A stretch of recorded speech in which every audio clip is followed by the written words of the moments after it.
Right TRS Telangana రాష్ట్ర సేన. So Telangana రాష్ట్ర సేన పేరుతో కొత్త పార్టీ అవతరించింది. గతంలో కూడా తెలంగాణ అనేటువంటి సెంటిమెంట్తో తెలంగాణ పేరుతో చాలా పార్టీలు వచ్చాయి. కేసీఆర్ కంటే ముందొచ్చిన పార్టీలు ఉన్నాయి, కేసీఆర్ తర్వాత అంటే తెలంగాణ రాష్ట్రం ఏర్పడిన తర్వాత ఆయన ముఖ్యమంత్రి అయిన తర్వాత కూడా చాలా పార్టీలు వచ్చాయి. ఉదాహరణకి ఆల్ నరేంద్ర తెలంగాణ సాధన సమితి, విజయశాంతి తెలంగాణ తల్లి తెలంగాణ పార్టీ, దేవేందర్ గౌడ్ నవ తెలంగాణ ప్రజా పార్టీ, నాగన్ జనార్దన్ రెడ్డి తెలంగాణ నగార సమితి, కోదండరాం తెలంగాణ జన సమితి, చెరుకు సుధాకర్ తెలంగాణ ఇంటి పార్టీ, ఇలా చాలా పార్టీలు ఆవిర్భవించాయి తెలంగాణ సెంటిమెంట్తో. అయితే కానీ ఈ తెలంగాణ సెంటిమెంట్తో వచ్చినటువంటి పార్టీలో కేవలం కేసీఆర్ పార్టీ మాత్రమే, తెలంగాణ రాష్ట్ర సమితి మాత్రమే సక్సెస్ సాధించింది, 10 ఏళ్ళ అధికారంలో ఉంది. ఆ తర్వాత పేరు మార్చిన తర్వాత అది కూడా కొంత పబ్లిక్ని పక్కన పెట్టేశారు. ఆ పార్టీని అధికారంలో లేకుండా పోయి ప్రతిపక్షంలోకి వచ్చింది. మరి ఇప్పుడు టీఆర్ఎస్ తెలంగాణ రాష్ట్ర సేన ఎలా పనిచేయబోతుంది, ఇదే అంశం గురించి మాట్లాడదాం. మనతో పాటుగా ఇందిరా శోభన్ గారు ఫ్రమ్ కాంగ్రెస్ అండ్ బీఆర్ఎస్ నుంచి పావని గౌడ్ గారు ఉన్నారు. ముందుగా ఇద్దరికి వెల్కమ్ అండి. Before I continue, so Telangana రాష్ట్ర సేన పేరుతో ఆవిర్భవించిన పార్టీ మేడ్చల్ మునీరాబాద్ దగ్గర నుంచి ప్రతి మరు కూడా సిద్ధంగా ఉన్నారు. ఇటువైపు బీఆర్ఎస్ నుంచి వస్తున్న కౌంటర్కి అటు తెలంగాణ రాష్ట్ర సేన టీఆర్ఎస్ పార్టీ నేతల రియాక్షన్ ఏంటో అడిగి తెలుసుకుంటాను. మధు, ఇది అసలు రిజిస్టర్ అయ్యే అవకాశం లేదు, ఇది కేవలం ఇరిటేట్ చేయడం కోసం మాత్రమే, ఎట్టి పరిస్థితుల్లో రూల్స్ యాక్సెప్ట్ చేయవు, ఎలక్షన్ కమిషన్ పర్మిషన్ ఇవ్వదు, ఈ ధీమాతో ఉంది BRS party. So BRS party ధీమాకి ఇటు తెలంగాణ రాష్ట్ర సేన టీఆర్ఎస్ పార్టీ నేతల రియాక్షన్ ఏంటి?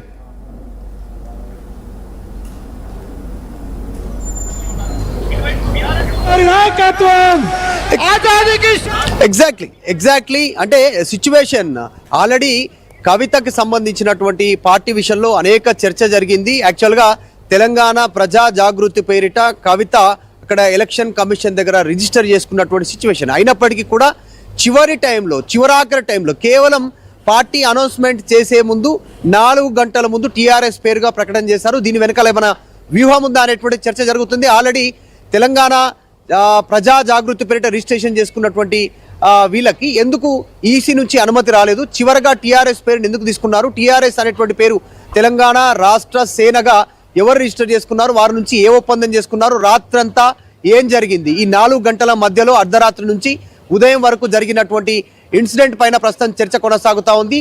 దీనిపైన బీఆర్ఎస్ ఒక క్లారిటీ ఇస్తూ ఉంది. ఆల్రెడీ ఎన్నికల కమిషన్ రూల్స్ అండ్ రెగ్యులేషన్స్ ఉన్నాయి.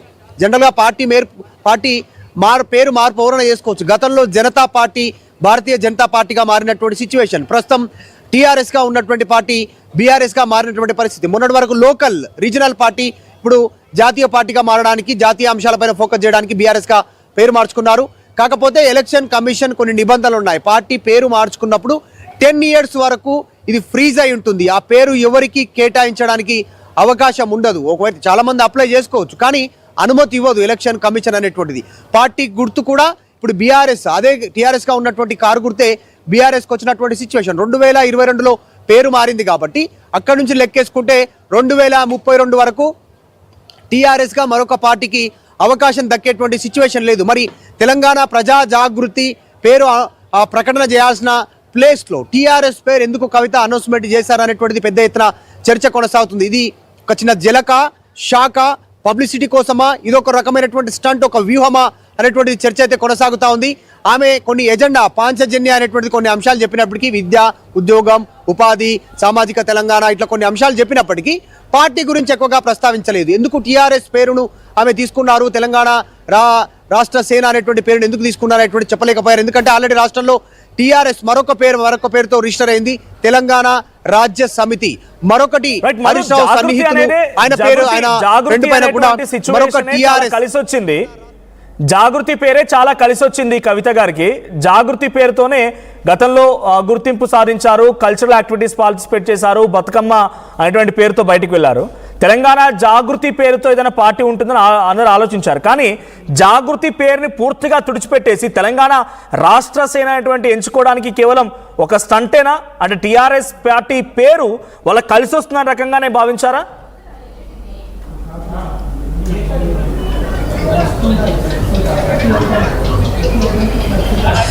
యాక్చువల్గా ఆ తెలంగాణ ప్రజా జాగృతి పేరిటనే పార్టీ రిజిస్ట్రేషన్ చేశారు. దానికి సంబంధించి పార్టీలో ఇప్పుడున్నటువంటి జాగృతి సంబంధించినటువంటి సంస్థ నుంచి పార్టీ తెలంగాణ ప్రజా జాగృతి పేరుగా మార్చడానికి మొత్తం అందరి సంతకాలు తీసుకున్నారు. యాక్చువల్గా ఎలక్షన్ కమిషన్ నుంచి తెలంగాణ ప్రజా జాగృతిగానే వీరికి అనుమతి రావాల్సి ఉంది. చివరి క్షణంలో ఎలక్షన్ కమిషన్ నుంచి ఆ డాక్యుమెంట్స్ అందకపోవడంతో ఈ రోజు ఆల్రెడీ డేట్ ప్రకటించినటువంటి నేపథ్యంలో డైరెక్ట్ గా టీఆర్ఎస్ పేరు ప్రకటన చేశారు. టీఆర్ఎస్ తెలంగాణ రాష్ట్ర సేనగా ఎవరైతే బయటి వ్యక్తి రిజిస్ట్రేషన్ చేసుకున్నారో ఆయన దగ్గర నుంచి ఒప్పందం చేసుకుని ఈ పేరు అనౌన్స్మెంట్ చేసినట్టుగా తెలుస్తుంది. ఫ్యూచర్ లో పేరు మారే అవకాశం ఉందా అనేటువంటి చర్చ అయితే కొనసాగుతుంది. అంతా పక్కన పెడితే మళ్ళీ బీఆర్ఎస్ టీఆర్ఎస్ గా మారే అవకాశం ఉందనేటువంటి చర్చ కొనసాగుతుంది.